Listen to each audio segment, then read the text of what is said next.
So Notre Dame's played 3 quarterbacks this year. How difficult does that make preparing for them, especially from a secondary perspective? Yeah, you got to be prepared for what all 3 of those guys do. They all have certain things to do really well, and be aware of who's in the game and who can do what. But at the end of the day, they've got a really good system, and they follow that system for the most part. And certain ones of those guys, or certain guys there, do certain things within that.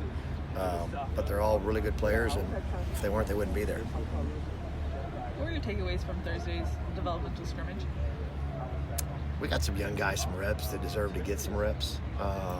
They're out here on scout teams, busting their butt, working hard, and it was just a good advantage for those guys to actually go hit somebody and do some live football. Just good for those young guys to develop. So do you expect any changes from that, or was that just to give them more reps? We're just getting guys reps and trying to get better. It's the biggest part of where we're at right now. How did Jalen look? He did good. He did good. Chris Thompson looks more healthy now. Are you expecting more rest from him? He's back. He had a little strain that he's back from, so we're excited to have him back and have him back out here. What are his strengths, Chris? What does he bring for you? He's got size. He's a good tackler.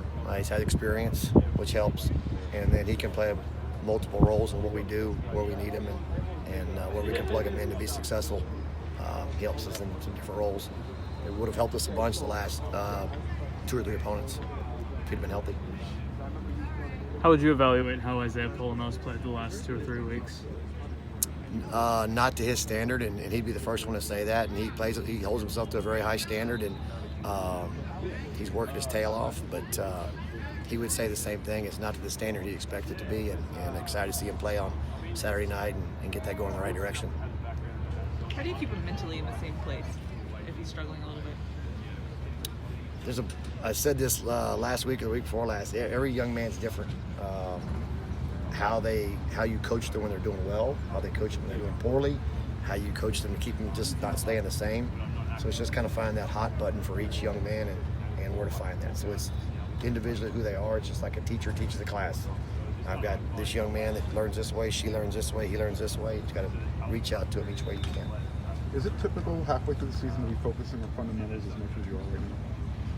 Yeah, you always got to keep your finger on it. I mean, if you don't stay on top of it, it shows up.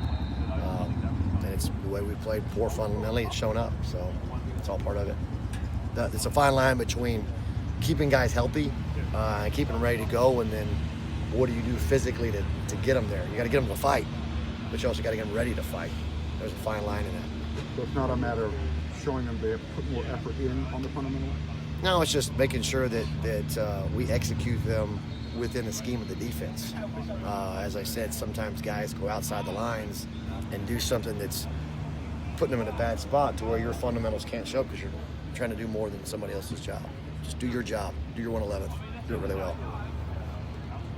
You going to be there if the Astros and Dodgers are in the World Series? I'll be working. I'll be working. You obviously have the Texas-Oklahoma rivalry. What do you know about USC Notre Dame? Any experience there? I just know it's a storied rivalry. It's one of the greatest ones in college football. It's on. When you're a kid growing up, it's on TV every Saturday during the season. So you understand it's the Alabama, Auburn, Texas, Oklahoma, Ohio State, Michigan. This one, they're all the pinnacles of rivalry. So it's an honor to be involved in the matchup.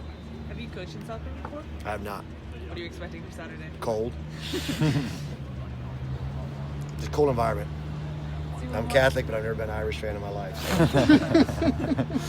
So.